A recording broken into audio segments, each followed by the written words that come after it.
شروع اللہ کے نام سے جو بڑا مہربان نہایت رحم والا ہے۔ الف لام میم، یہ حکمت کی بھری ہوئی کتاب کی آیتیں نیکوکاروں کے لیے ہدایت اور رحمت، جو نماز کی پابندی کرتے اور زکوٰۃ دیتے اور آخرت کا یقین رکھتے ہیں، یہی اپنے پروردگار کی طرف سے ہدایت پر ہیں اور یہی نجات پانے والے ہیں۔ اور لوگوں میں بعض ایسا ہے جو بےہودہ حکایتیں خریدتا ہے تاکہ لوگوں کو بے سمجھے خدا کے رستے سے گمراہ کرے اور اس سے استہزاء کرے۔ یہی لوگ ہیں جن کو ذلیل کرنے والا عذاب ہوگا۔ اور جب اس کو ہماری آیتیں سنائی جاتی ہیں تو اکڑ کر منہ پھیر لیتا ہے، گویا ان کو سنا ہی نہیں۔ جیسے ان کے کانوں میں ثقل ہے تو اس کو درد دینے والے عذاب کی خوشخبری سنا دو۔ جو لوگ ایمان لائے اور نیک کام کرتے رہے ان کے لیے نعمت کے باغ ہیں، ہمیشہ ان میں رہیں گے۔ خدا کا وعدہ سچا ہے اور وہ غالب حکمت والا ہے۔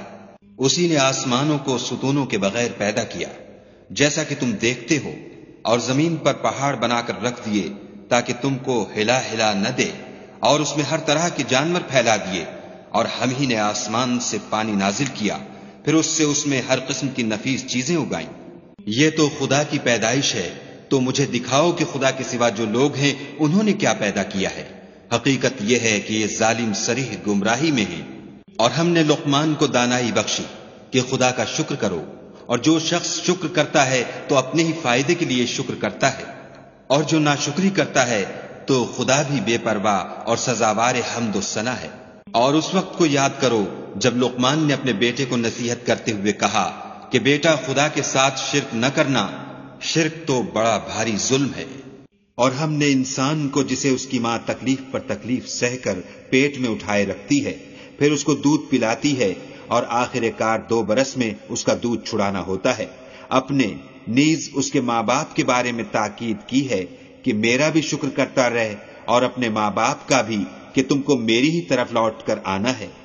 اور اگر وہ تیرے در پہ ہوں کہ تو میرے ساتھ کسی ایسی چیز کو شریک کرے جس کا تجھے کچھ بھی علم نہیں، تو ان کا کہا نہ ماننا، ہاں دنیا کے کاموں میں ان کا اچھی طرح ساتھ دینا، اور جو شخص میری طرف رجوع لائے اس کے رستے پر چلنا، پھر تم کو میری طرف لوٹ کر آنا ہے، تو جو کام تم کرتے رہے میں سب سے تم کو آگاہ کروں گا۔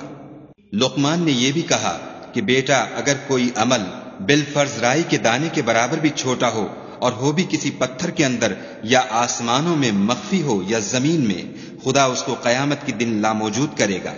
کچھ شک نہیں کہ خدا باریک بین اور خبردار ہے۔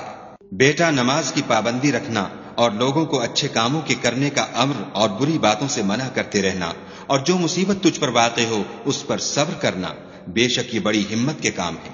اور از راہ غرور لوگوں سے گال نہ پھلانا، اور زمین میں اکڑ کر نہ چلنا کہ خدا کسی اترانے والے خود پسند کو پسند نہیں کرتا۔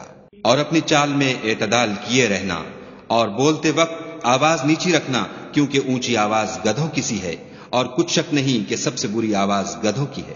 کیا تم نے نہیں دیکھا کہ جو کچھ آسمانوں میں اور جو کچھ زمین میں ہے سب کو خدا نے تمہارے قابو میں کر دیا ہے، اور تم پر اپنی ظاہری اور باطنی نعمتیں پوری کر دی ہیں۔ اور بعض لوگ ایسے ہیں کہ خدا کے بارے میں جھگڑتے ہیں، نہ علم رکھتے ہیں اور نہ ہدایت اور نہ کتاب روشن۔ اور جب ان سے کہا جاتا ہے کہ جو کتاب خدا نے نازل فرمائی ہے اس کی پیروی کرو، تو کہتے ہیں کہ ہم تو اسی کی پیروی کریں گے جس پر اپنے باپ دادا کو پایا، بھلا اگرچہ شیطان ان کو دوزخ کے عذاب کی طرف بلاتا ہو تب بھی۔ اور جو شخص اپنے تئیں خدا کا فرما بردار کر دے اور نیکوکار بھی ہو تو اس نے مضبوط دستاویز ہاتھ میں لے لی، اور سب کاموں کا انجام خدا ہی کی طرف ہے۔ اور جو کفر کرے تو اس کا کفر تمہیں غمناک نہ کر دے، ان کو ہماری طرف لوٹ کر آنا ہے، پھر جو کام وہ کیا کرتے تھے ہم ان کو جتا دیں گے۔ بے شک خدا دلوں کی باتوں سے واقف ہے۔ ہم ان کو تھوڑا سا فائدہ پہنچائیں گے، پھر عذاب شدید کی طرف مجبور کر کے لے جائیں گے۔ اور اگر تم ان سے پوچھو کہ آسمانوں اور زمین کو کس نے پیدا کیا، تو بول اٹھیں گے کہ خدا نے۔ کہہ دو کہ خدا کا شکر ہے، لیکن ان میں اکثر سمجھ نہیں رکھتے۔ جو کچھ آسمانوں اور زمین میں ہے سب خدا ہی کا ہے، بے شک خدا بے پرواہ اور سزاوار حمد و ثنا ہے۔ اور اگر یوں ہو کہ زمین میں جتنے درخت ہیں سب کے سب قلم ہوں، اور سمندر کا تمام پانی سیاہی ہو، اور اس کے بعد 7 سمندر اور سیاہی ہو جائیں، تو خدا کی باتیں یعنی اس کی صفتیں ختم نہ ہوں۔ بے شک خدا غالب حکمت والا ہے۔ خدا کو تمہارا پیدا کرنا اور جلا اٹھانا ایک شخص کے پیدا کرنے اور جلا اٹھانے کی طرح ہے۔ بے شک خدا سننے والا دیکھنے والا ہے۔ کیا تم نے نہیں دیکھا کہ خدا ہی رات کو دن میں داخل کرتا ہے اور وہی دن کو رات میں داخل کرتا ہے، اور اسی نے سورج اور چاند کو تمہارے زیر فرمان کر رکھا ہے، ہر ایک ایک وقت مقرر تک چل رہا ہے، اور یہ کہ خدا تمہارے سب اعمال سے خبردار ہے۔ یہ اس لیے کہ خدا کی ذات برحق ہے، اور جن کو یہ لوگ خدا کے سوا پکارتے ہیں وہ لغو ہیں، اور یہ کہ خدا ہی عالی رتبہ اور گرامی قدر ہے۔ کیا تم نے نہیں دیکھا کہ خدا ہی کی مہربانی سے کشتیاں دریا میں چلتی ہیں تاکہ وہ تم کو اپنی کچھ نشانیاں دکھائے؟ بے شک اس میں ہر صبر کرنے والے اور شکر کرنے والے کے لیے نشانیاں ہیں۔ اور جب ان پر دریا کی لہریں سائبانوں کی طرح چھا جاتی ہیں تو خدا کو پکارنے اور خالص اس کی عبادت کرنے لگتے ہیں۔ پھر جب وہ ان کو نجات دے کر خشکی پر پہنچا دیتا ہے تو بعض ہی انصاف پر قائم رہتے ہیں، اور ہماری نشانیوں سے وہی انکار کرتے ہیں جو عہد شکن اور ناشکرے ہیں۔ لوگوں اپنے پروردگار سے ڈرو اور اس دن کا خوف کرو کہ نہ تو باپ اپنے بیٹے کے کچھ کام آئے اور نہ بیٹا باپ کے کچھ کام آ سکے۔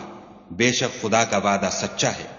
بس دنیا کی زندگی تم کو دھوکے میں نہ ڈال دے، اور نہ فریب دینے والا شیطان تمہیں خدا کے بارے میں کسی طرح کا فریب دے۔ خدا ہی کو قیامت کا علم ہے، اور وہی مہ برساتا ہے، اور وہی حاملہ کے پیٹ کی چیزوں کو جانتا ہے کہ نر ہے یا مادہ، اور کوئی شخص نہیں جانتا کہ وہ کل کیا کام کرے گا، اور کوئی متنفس نہیں جانتا کہ کس سرزمین میں اسے موت آئے گی۔ بے شک خدا ہی جاننے والا اور خبردار ہے۔